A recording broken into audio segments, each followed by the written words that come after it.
Bonjour à tous, c'est toujours le frère Zulu là dans l'émission, dans les révélations cachées, la parole de l'Oba. Je rends grâce à l'Oba, le créateur du ciel et de la terre, de ce qu'il est grand, glorieux et redoutable. Je remercie l'Oba parce qu'il est bon, parce qu'il est fidèle, parce qu'il est tout puissant et de ce qui vit inexplicablement hors de toute réalité. Donc aujourd'hui, par sa permission, par sa grâce, par sa toute divine puissance, on va encore entrer dans les révélations spirituelles très élevées. Aujourd'hui, nous allons parler de la race des primates. Les primates, c'est-à-dire réellement, on va parler des singes parce qu'il existe plusieurs sortes de primates. Mais ici, on va parler de la catégorie des singes. Vous savez qu'actuellement, partout dans le monde, que ce soit dans les livres d'histoire, même dans les écoles, les manuels, les fascicules, tout ça, on vous a déjà parlé.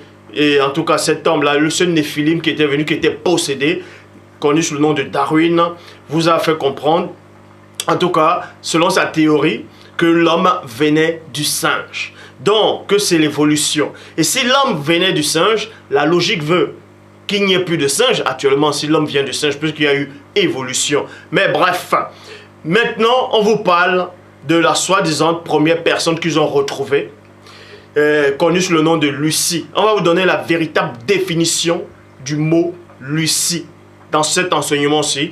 Et vous verrez que tous ces gens qui sont derrière la théorie de l'évolution, tous ces gens qui sont derrière Darwin, ont su quelque chose, mais ils ont dissimuler cela à l'humanité. Mais ils ont juste montré étalé le mensonge que vous connaissez actuellement. Donc, on va vous parler de l'homme de Néandertal, le mot habilis, le mot erectus, Homo sapiens, ainsi de suite. Et on va vous donner la véritable histoire, l'origine même des singes. Est-ce que Dieu, l'Oba, a créé le singe au début de la création? Point d'interrogation. Plein de gens se posent cette question. Donc, si l'Oba avait créé le premier singe, c'est-à-dire avait créé les singes au début de la création, pourquoi il est encore dit que l'Oba lui-même a fait l'homme selon son image distinctive plutôt? Donc, ce qui veut dire, est-ce que si le singe actuel dont vous voyez ressemble, en tout cas physiquement à l'homme, et dans d'autres traductions plutôt, il est dit que Dieu a fait l'homme à son image. Est-ce que ça veut dire que le singe a son équivalent dans le plan spirituel? Parce que l'homme physique, en tout cas l'homme là, noir est le reflet du spirituel.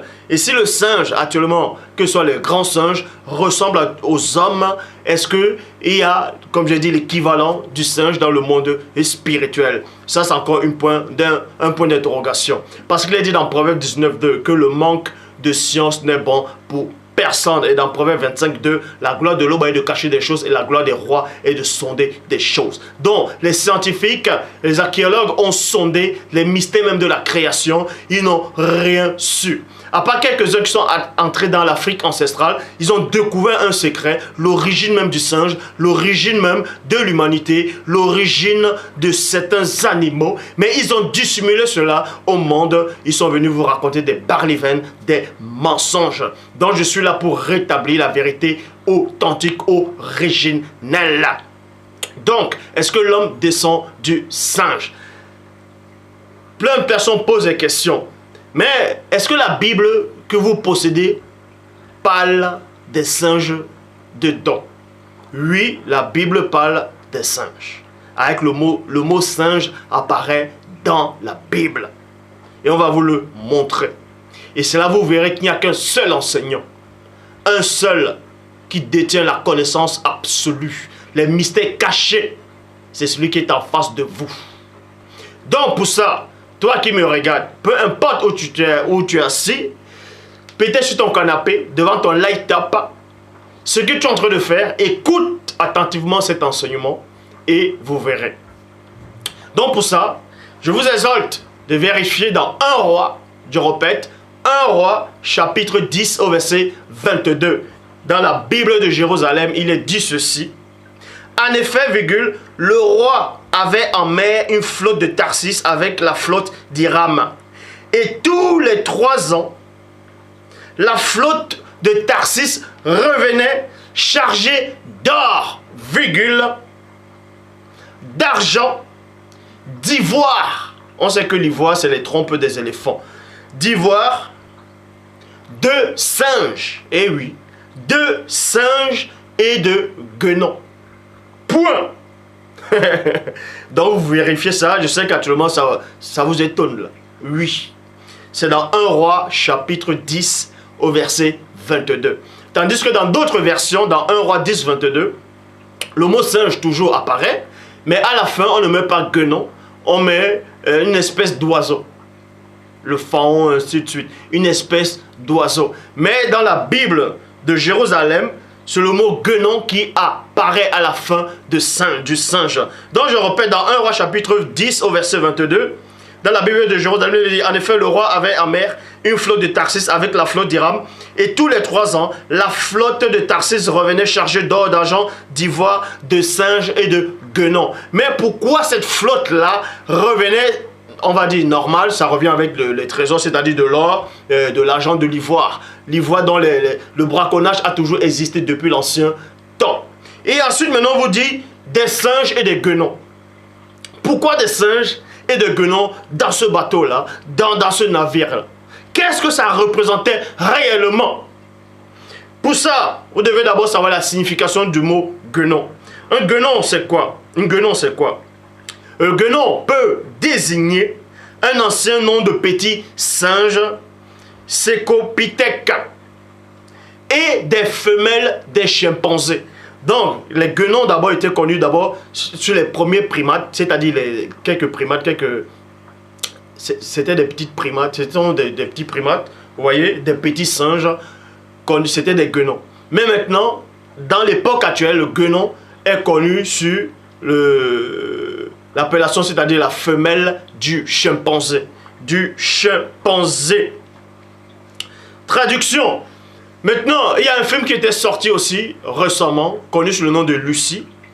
Et aussi, il y a dans les livres d'histoire, on vous parle de Lucie, soi-disant ils ont découvert, c'était la première, en gros, premier humain, c'était Lucie, une femme, ils disent que c'était Lucie. Et ils vous ont caché la véritable histoire de Lucie. L'histoire même, est-ce que Lucie a réellement existé? En tout cas, cette image qu'ils ont montrée. Les Australopithèques, les Homo habilis, Homo erectus, c'est-à-dire les Homo sapiens, les Néandertals, on va vous donner l'origine de tous ces êtres-là. Et même du singe. Ce que vous ne savez pas, à tous ceux qui ont dû voir le film Lucie, ou bien tous ceux qui ont lu l'histoire de Lucie, que ce soit sur les forums de discussion, ou sur des livres, ou sur des brochures, Lucie c'est quoi d'abord? La définition du mot Lucie, on va vous donner la définition d'abord. Lucie vient de Lucien, qui veut dire singer, virgule, contrefaire, imiter. Vous voyez? Et maintenant, le synonyme de singe, ça veut dire contrefaire, copier, imiter, plagier, répéter, reproduire et monstre. Donc, le mot, la définition du singe, c'est recopier, c'est de plagier. Le singe est là pour plagier quelque chose, pour recopier l'humain. Vous voyez? Pour recopier l'humain. Quel humain? Vous voyez que les néphilim tout le temps ils disent quand ils voient peut-être même dans les équipes de foot, quand un joueur noir joue, il joue, les néphilim jettent peut-être les pots de bananes ou bien les bananes en disant oh tu es un singe, retourne chez toi. Mais pourquoi ils le disent? Parce qu'il y a une vérité derrière qu'ils sont en train de cacher. Ils ont peur de cette vérité. C'est pour ça qu'on fait croire que l'homme noir vient du singe, que c'est un macaque, un chimpanzé, un bonobo, un orang-outan, ainsi de suite.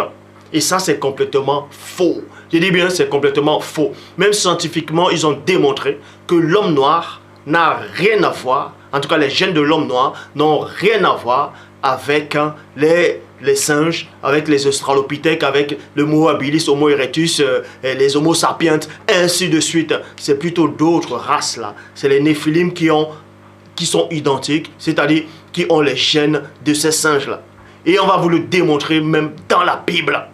Donc, Lucie, c'est Lucien. Lucie, c'est pour ça que derrière Lucie, le mot de Lucie, c'est contrefaire. C'est contrefaire, c'est imiter.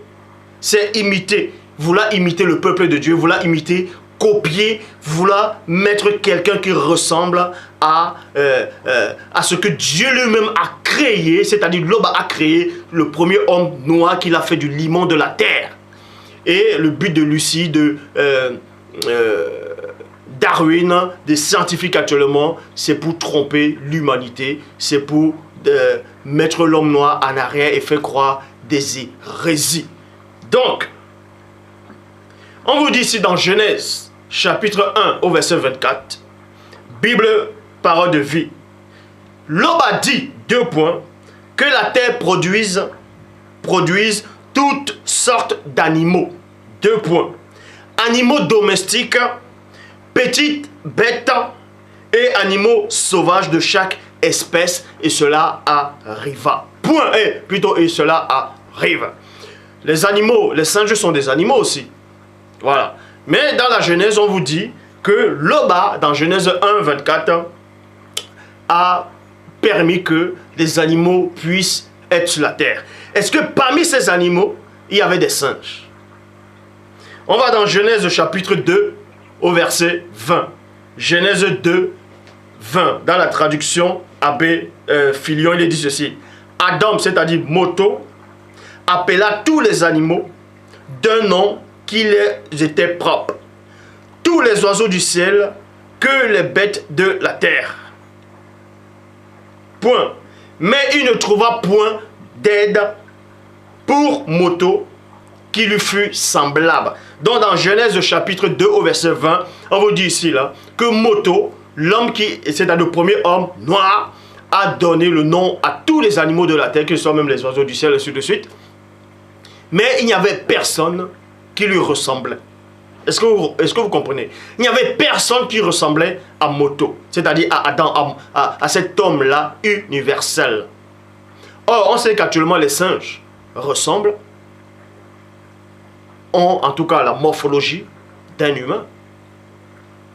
Mais dans Genèse chapitre 2 au verset 20, on vous dit qu'il n'y avait personne qui correspondait à cet homme-là. Mais il y a une vraie version de la Bible qui va réellement expliquer si Dieu a créé les singes ou pas. Donc, dans 1 Corinthiens, chapitre 2 au verset 14, il est dit, traduction lue seconde 1910, mais l'homme animal ne reçoit pas les choses de l'esprit de Dieu, virgule, car elles sont une folie pour lui, et il ne peut les connaître parce que c'est spirituellement qu'on en juge. Donc on parle ici d'un homme animal. Maintenant, dans d'autres versions qui étaient mal traduites, on vous dit l'homme naturel. Mais si l'homme naturel, on fait croire que Moto, c'est-à-dire Adam, était l'homme animal. Et que Christ est venu en tant qu'homme spirituel. Adam n'était pas un homme animal. C'était une âme vivante. C'était un être vivant qui n'avait rien à voir avec l'animal. Est-ce que vous comprenez? Donc, ici, on fait allusion à l'homme animal. C'est qui cet homme animal-là? Déjà, est-ce que c'est un homme? Donc, pour ça, on va dans Nombre, chapitre 13, au verset 32. Il est dit dans la Bible des peuples. Ils se mirent à décrire le pays qu'ils avaient visité. Ils dirent aux Israélites, le pays que nous avons exploré est un pays qui dévore ses habitants. Qui dévore? Dévorer, c'est quoi? Premièrement, on s'arrête sur le mot de dévorer. L'homme ne dévore pas, l'homme il mange, il mâche. Or, les animaux dévorent. C'est-à-dire les animaux sauvages, ils vont te dévorer. Que ce soit même les singes, les babouins, eux, ils dévorent. Les gorilles, ils peuvent te dévorer. Quand on parle des animaux, on dit dévorer. Est-ce que vous comprenez? Donc d'ici là, dans Nombre, chapitre 13 au verset 32, qu'ils ont parcouru un pays, et ils ont remarqué que dans ce pays, il y avait des êtres là-bas qui dévoraient les habitants. Qui dévoraient. Donc c'était des monstres, c'était des animaux, ce sont des hybrides qui résidaient dans cette cité-là, dans cette ville-là. Donc vous dites ici, là, les hommes qui habitent sont de très grande taille. Vous pensez que Hollywood, quand ils ont fait le film de King Kong, c'est quoi? King Kong, ça veut dire quoi? Ça veut dire roi des singes, si vous voyez, ou bien roi le gorille. roi gorille. King, c'est le roi Kong, c'est le gorille, donc le roi de gorille. Et on vous montre des grandes tailles. C'est pour ça qu'il est dit ici, dans Nombre chapitre 13, verset 34, traduction Abbé Filion. Nous avons vu là des hommes qui étaient comme des monstres. Quand on voit King Kong, ou bien les premiers explorateurs, quand ils sont allés en Afrique, là, ils ont trouvé des gorilles la première fois, ils ont dit « Ouh !» Mais ils ont cru que c'était des monstres. Donc, nous avons vu des hommes qui étaient comme des monstres. Comme des monstres. Et on vous a donné la définition des singes. Il y a le mot monstre qui apparaît dedans. Donc, comme des monstres, des fils d'Aknak, de la race des géants. Vous voyez? D'auprès duquel nous paraissions comme des sauterelles. Quand vous voyez le film King Kong, vous voyez des gens, ils étaient comme des sauterelles. Vous voyez? Donc, Nombre 13, 33, traduction Samuel KN, il est dit ceci.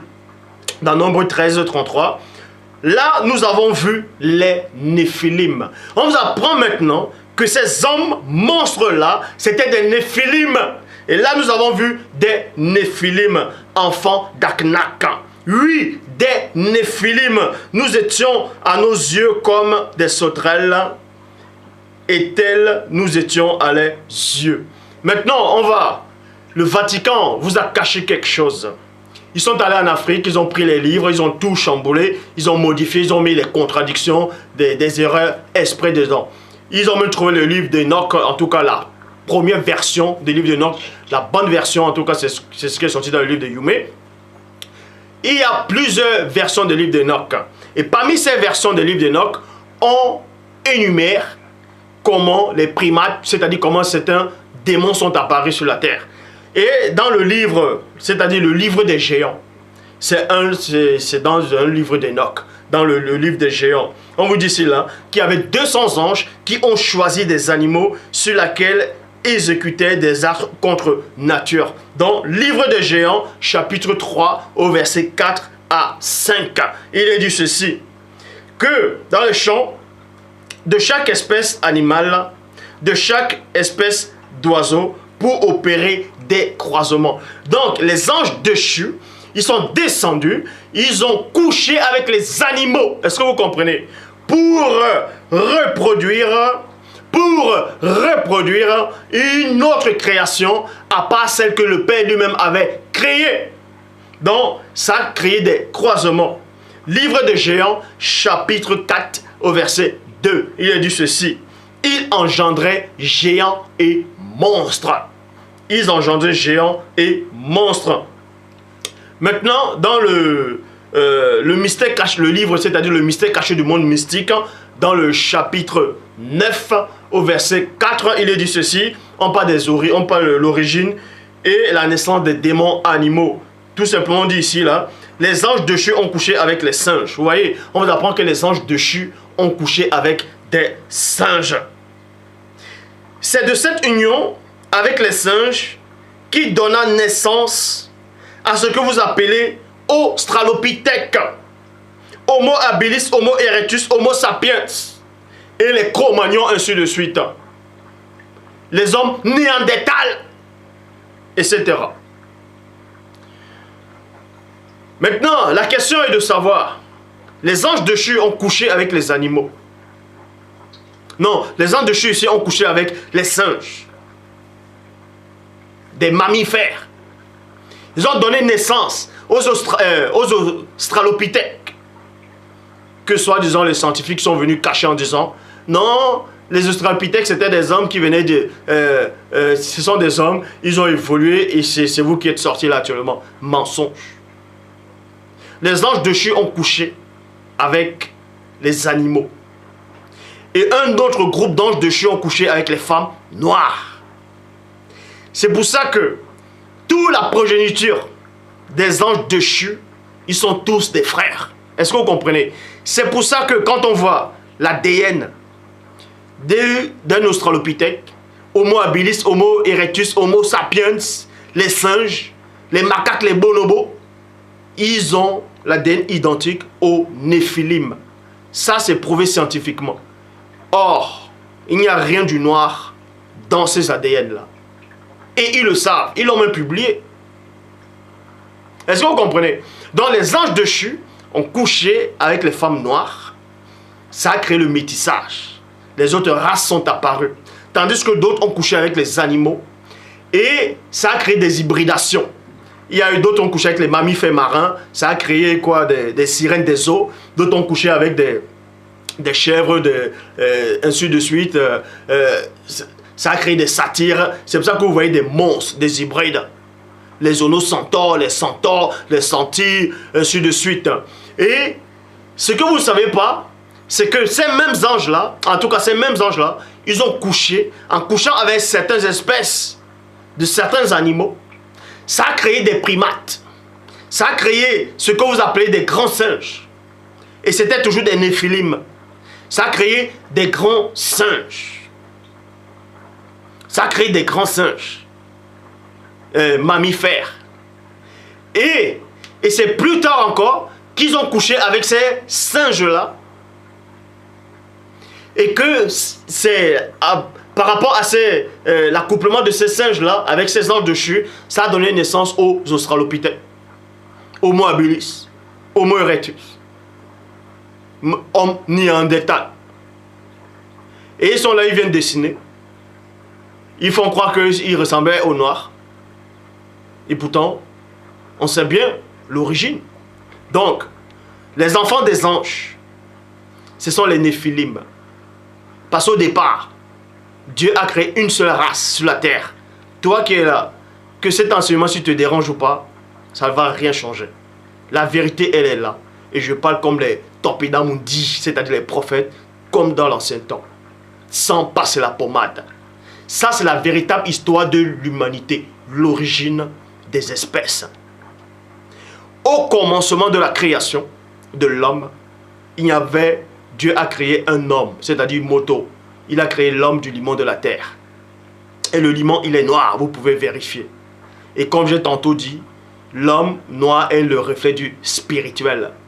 On voit cela dans Daniel 7, 9. Où on décrit même l'ancien des jours. Il avait les cheveux crépus. Et c'était un noir. Et ça a duré plus de 2000 ans. Il y avait des empires, des civilisations, des royaumes en Afrique, c'est-à-dire c'était un seul continent. Un seul continent. Il n'y avait pas encore la dérive des continents, donc l'Europe, l'Amérique, tout ça là, l'Asiatique, tout ça là n'existait pas. Il n'y avait pas un seul néphilim sur la terre. Donc il n'y avait pas un seul blanc, un seul métis, aucune autre race, à part l'homme noir, restait sur la terre. Et quand les anges ont chuté, c'est-à-dire après la grande bataille spirituelle, ils ont chuté. Donc, l'essence spirituelle divine qui émanait de l'eau-bas, c'est-à-dire le seau s'est brisé. Et là, ils ont eu le désir humain après. Pourquoi? Parce qu'à un moment, Christ dit, Tadale, arrête de moi, Satan. Car tu n'as pas les pensées de Dieu, mais tes pensées sont les pensées d'homme. Donc vous dites cela que Satan lui-même a les pensées d'un homme. C'est-à-dire de celui qui est livré dans la chute, dans la chair. Donc ces anges déchus-là avaient, vu qu'ils ont chuté de leur position, ils pouvaient maintenant être attirés par la chair. C'est en cela, ils ont voulu reproduire la création. D'autres ont couché avec les femmes noires. Et c'est là le métissage a commencé. C'est pour ça que vous voyez les autres races. Ils ressemblent identiques aux noirs. C'est les néphilim. Tandis que d'autres ont couché avec les animaux. Ça a créé des démons. Ça a créé des espèces, des monstres. D'autres ont couché aussi avec d'autres animaux. Ça a créé des primates, c'est-à-dire des singes. Et ces singes-là, après, ils ont recouché avec les singes. Ça a créé les australopithèques. Vous voyez? Et maintenant, ils se sont tous accouplés au fur et à mesure. C'est pour ça que vous voyez, il n'y a qu'une seule race noire. Tandis que les autres peuples, il y a beaucoup de races. Est-ce que vous comprenez? Parce que la parole dit que Dieu a permis, a voulu que tous les hommes sortent d'un seul sang. C'est-à-dire tous les hommes noirs sortent d'un seul sang. C'est-à-dire une seule race. La preuve, quand vous voyez tous les noirs, c'est un seul noir. C'est une seule race. Tandis que quand vous voyez d'autres peuples, c'est plusieurs races. Vous voyez les Asiatiques, ils ont les yeux bridés. Vous voyez de l'Occident. Vous voyez, il y a le long nez. Vous voyez, même les Indiens de l'Amérique à l'époque, et la peau rouge, ce qu'on dit la peau rouge. Vous voyez, ils sont tous différents. C'est plusieurs races. Sans cela, qui est dû à cause du métissage. Est-ce que vous comprenez? Donc, la seule Bible authentique, la seule Bible de l'histoire de l'humanité, où il n'y a pas d'erreur, où il n'y a pas de contradiction, la seule Bible du début à la fin, que ce soit de Genèse à Apocalypse, il n'y a aucune faute. C'est la vérité authentique dans cette Bible-là. Et va apparaître. C'est la seule Bible qui révèle le véritable secret et les origines de l'humanité. C'est la seule Bible qui donne les vrais noms. C'est la seule Bible qui dit exactement ce qui est réellement arrivé. Donc, c'est la Bible authentique. Origine, chapitre 2 au verset 20, qui dit ceci. Ainsi donc, virgule, Loba assigna, ainsi donc, Moto assigna des noms à l'espèce entière des quadrupèdes, et c'est des oiseaux, et généralement à toute l'animalité de la nature physique. Mais il fut loin d'y trouver cette compagne, cette être élémentaire qui émane de lui-même et formée dans le mystère de la réflexion de son moi divin. Et de sa lumière, virgule, devant lui présenter une image réfléchie. Parmi toutes les races d'animaux qui furent créées par Loba, avant la création de Moto, virgule, il n'y eut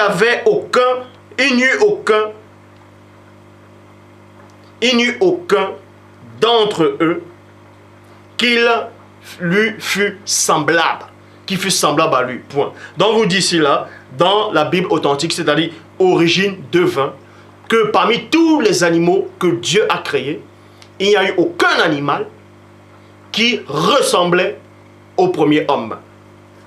Donc je répète, parmi toutes les races d'animaux qui furent créées par Loba avant la création de Moto, il n'y eut aucun d'entre eux qui fut semblable à lui, car aucun animal avant la chute ne lui était point physiquement identique d'apparence, donc dans tout le globe terrestre. Il n'y eut aucun, vous voyez, il n'y eut aucune race de singes parmi toutes les races d'animaux qui furent créées par Loba. Donc, vous voyez ici, là, on vous montre maintenant la véritable histoire de l'humanité. Cette Bible-là contient le secret de toute l'histoire de la création tout entière. J'ai dit bien la création, les vrais récits de la Bible, que ce soit l'histoire de Tondol et David, tous les récits des patriarches, les vraies histoires. C'est la Bible qui, il n'y a pas d'erreur, il n'y a pas de contradiction dans cette Bible-là. Vous voyez? Qui n'a rien à voir avec la Bible, les Bibles actuelles que vous avez. Donc, je répète, Lucie, soi-disant, derrière le mot Lucie se cache quoi? C'est singer, contrefaire, imiter, copier. Et synonyme de singe, c'est quoi? C'est contrefaire. Contrefaire quoi? La création de l'homme. La création de Loba. C'est-à-dire ce que Loba a manifesté. On veut identifier cet homme-là, en tout cas ces singes-là, à l'homme noir en disant que c'est le premier homme. Ça, c'est un mensonge. Donc, je répète encore, je vous donne un autre petit résumé. Je vous redonne le résumé. Dieu a créé le premier homme noir. Vous voyez cela dans Genèse 2, 7. Dans la traduction Abbé Filion, il est dit, le Seigneur Dieu forma l'homme du limon de la terre. Et on sait que le limon, il est noir. Vous voyez cela même dans l'Égypte antique, par rapport au Nil. Quand il pleuvait, quand il y avait la mare d'eau, il y avait la boue qui s'accumulait, qui montait là, c'était ça, le limon. Et c'était noir. C'est pour ça que dans Genèse 2, 6, on dit quoi? Une vapeur s'éleva de la terre et ça arrosa toute la surface du sol. C'est-à-dire c'était l'eau qui a arrosé la surface du sol pour rendre ça boueuse.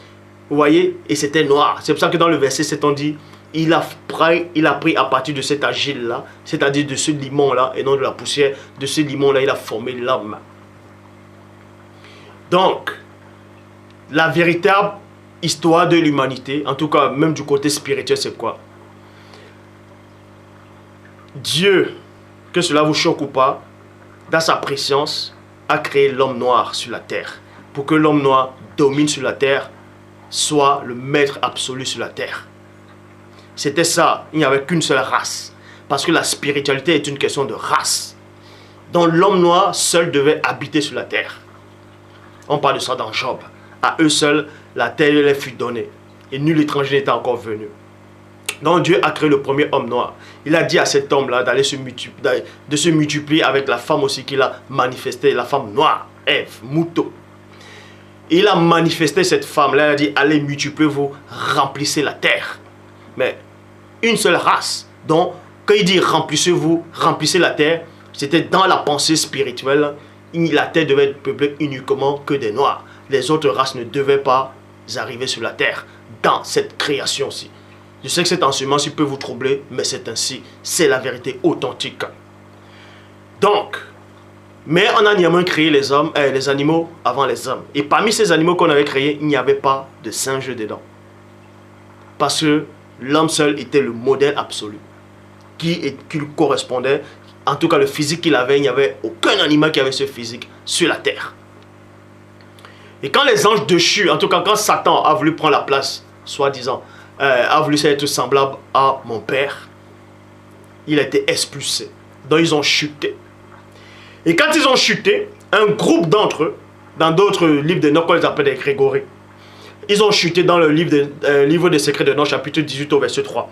Ils ont chuté, ils sont venus sur la terre, d'autres ont couché avec les femmes, ils ont apporté le métissage. C'est là où vous voyez plusieurs races maintenant. Les Néphilim, on les appelle les Néphilim. Un Néphilim, c'est quoi? Le Néphilim, c'est la définition des enfants, des anges avec les femmes noires. C'est ça les Néphilim aussi avec des animaux. Ce sont des Néphilim. Donc les singes, les gorilles, les macaques, les bonobos, les chimpanzés, ce sont des Néphilim. Est-ce que vous comprenez? Ce sont des Néphilim. Les australopithèques, Homo habilis, Homo erectus, Homo sapiens, l'homme de Cro-Magnon, ce sont des Néphilim. Ce sont des Néphilim. Est-ce que vous comprenez? Donc, les anges là maintenant déchus ont couché aussi avec des différentes espèces d'animaux. Et parmi certains animaux, ça a créé des monstres géants, qui se nourrissaient même de la chair humaine après. Dans la Grèce antique, on les appelle des titans. Ça a créé des titans, des monstres. C'est pour ça que dans la Grèce antique, on parle des cyclopes, on parle de chimères, on parle de différentes espèces d'hybridation. Et d'autres ont créé, d'autres anges ont couché avec certains animaux qui ont donné naissance aux primates. C'est-à-dire, pas à tous les primates, mais aux singes, aux grands singes. C'est pour ça qu'ils avaient la morphologie. C'est pour ça que les singes ont la morphologie d'un homme. Pourquoi? Parce que les anges ont la morphologie humaine. En gros, parce que l'homme noir est le reflet du spirituel. Est-ce que vous comprenez? C'est pour ça que les singes ressemblent à l'homme. Parce que une partie d'eux, c'est-à-dire, ils viennent de l'animal et des anges déchus. Et aussi, ces anges-là aussi ont couché, en tout cas, ces anges-là aussi toujours, ils sont accouplés aussi avec ces singes-là encore. Les anciens singes de l'époque, qui ont donné naissance aux hommes néandertals, Homo habilis, Homo erectus, Homo sapiens, les Cro-Magnons. Et on veut vous faire croire que c'est au début de l'histoire, avant l'âge de pierre. Et là, si c'est l'âge de pierre, c'était que les Cro-Magnons. Mais ils ont caché toute l'histoire. Ils ont oublié de dire que tous ces Cro-Magnons-là, tous ces Homo sapiens, c'était eux-mêmes, c'était des Néphilim. et que l'homme noir n'a rien à voir avec tout ça. Est-ce que vous comprenez? C'est ce que Romains 11 parle. Mais ils ont camouflé ça dans Romains 11, dans les versions actuellement. Dans Romains 11, l'olivier naturel et l'olivier sauvage. Quelque chose de sauvage, c'est quoi? On dit un animal est sauvage. Est-ce que vous comprenez? L'olivier naturel, c'est-à-dire la race naturelle, et l'olivier sauvage.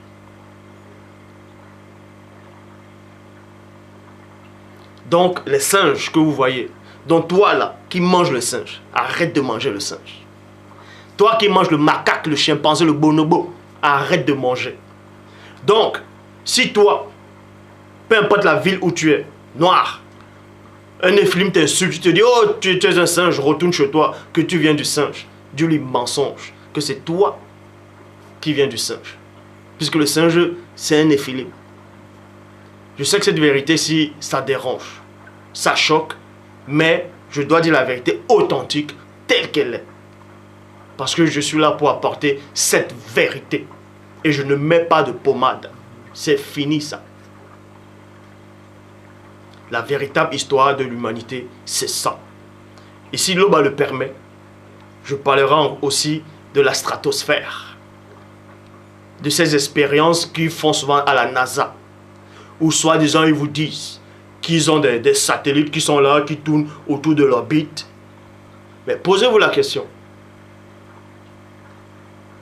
Que soi-disant, ils ont des satellites qui sont là, les satellites sont là pour telle ou telle chose. On va donc expliquer c'est quoi toutes ces choses-là. Comment ils font pour développer les technologies, l'électricité. On fait croire aux gens, l'électricité, toutes ces choses-là, ça vient d'où?